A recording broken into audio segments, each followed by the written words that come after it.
No matter how hard we try in life, we always face failure. My failure is countless, but let's just concentrate on the ones that relate to this painting.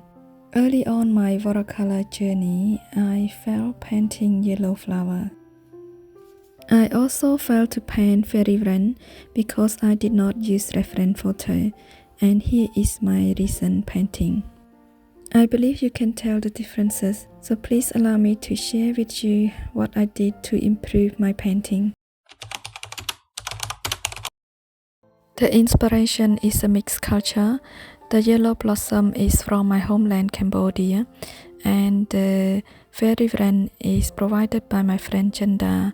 He took it in Queensland, Australia. After I found my subject and inspiration, I start to plan my painting by using the rule of thirds, placing the main bird on the focal point, and then I start to build the relationship of the painting and placing the yellow flowers around the bird.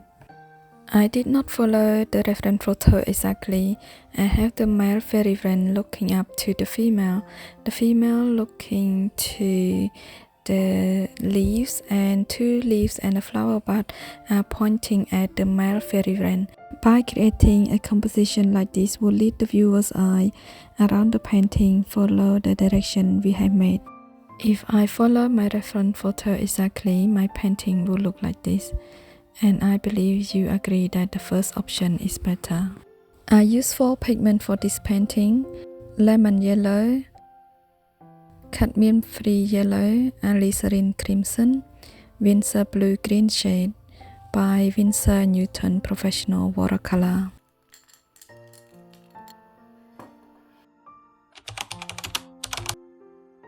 This is my first commission painting.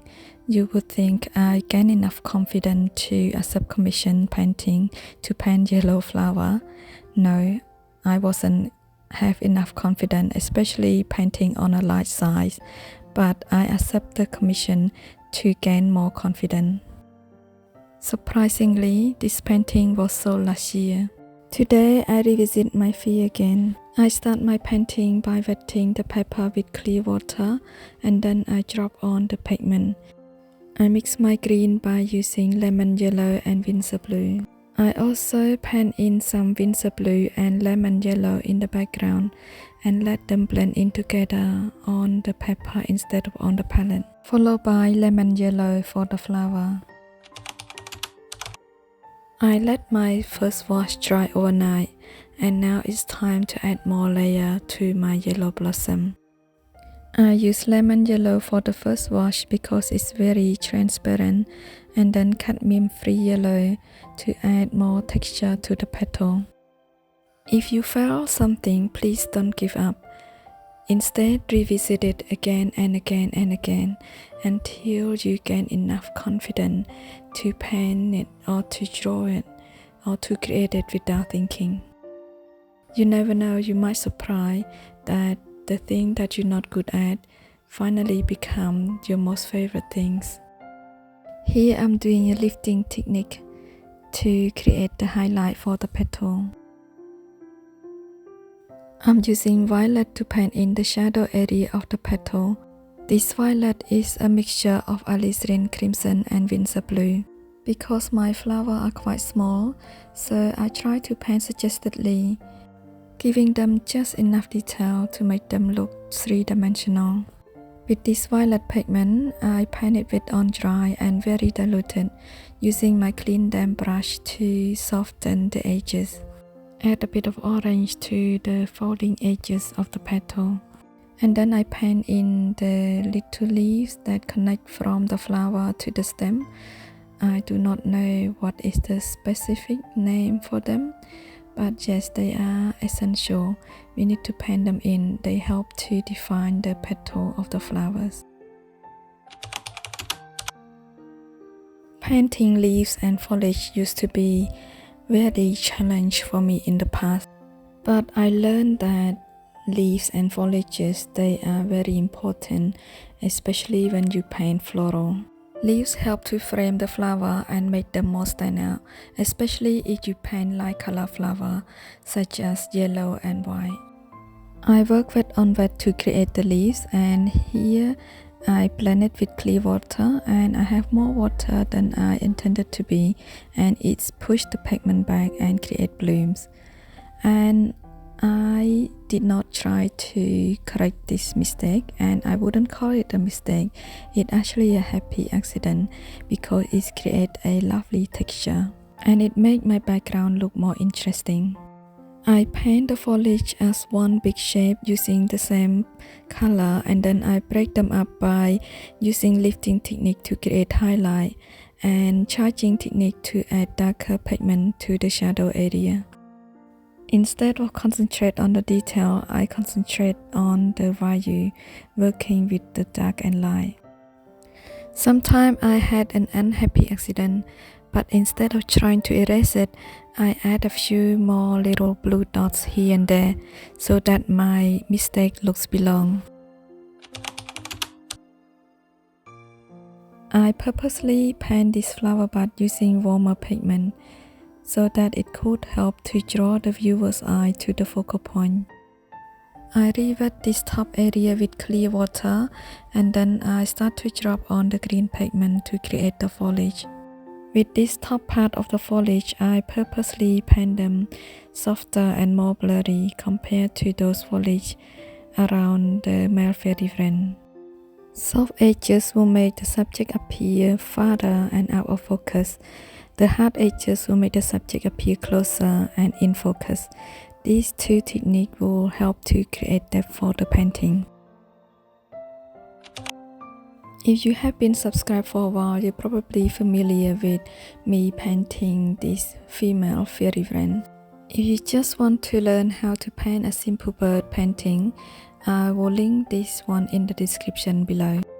You might think using the same reference photo or painting the same subject is very boring, but we actually can learn a lot by painting the same subject. Even though we paint the same subject, the result might turn out different each time. Or you could use the same subject and then try different way to paint. This way you also could work out which is the best way or the best style for you.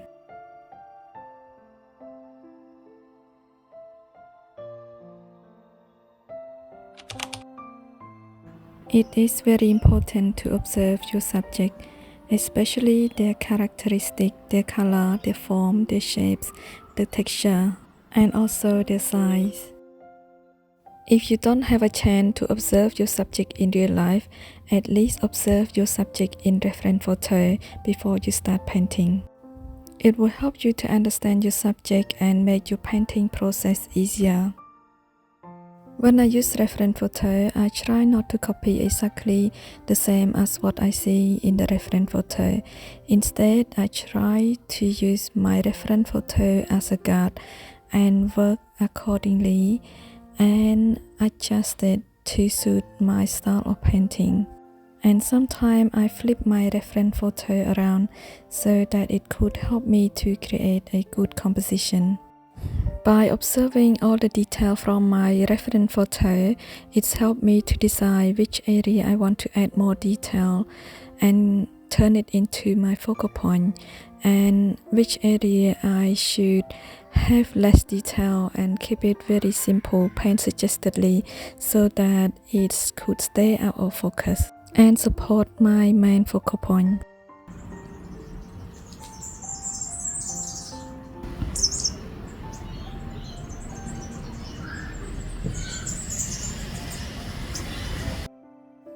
Here I am painting the flower pollen. I keep it to the end because it's the most fun and satisfying part of the painting. It brings the flower and the paintings together. If we observe very carefully, all the blossoms are not in the same yellow.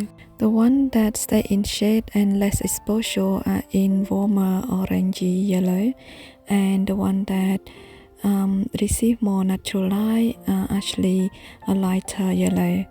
The pollen that stay in the lower light area actually has richer and warmer color compared to the one that receive more light.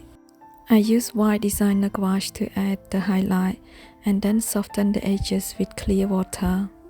I do not want to overwork the painting, so I let it dry and come back to check on it in the morning. Stepping away from your painting actually allows you to see your painting with fresh eye. I start to see that my male fairy wren actually too dark compared to the rest of the painting, and it stands out too much. So to keep my paintings balanced, I add another layer to the dark area of the foliage, and I make sure I do not disturb my happy accident. Thank you so much for staying till the end. I hope this video is useful to you. Your like, subscription and kind comment give me courage to create more free content for you.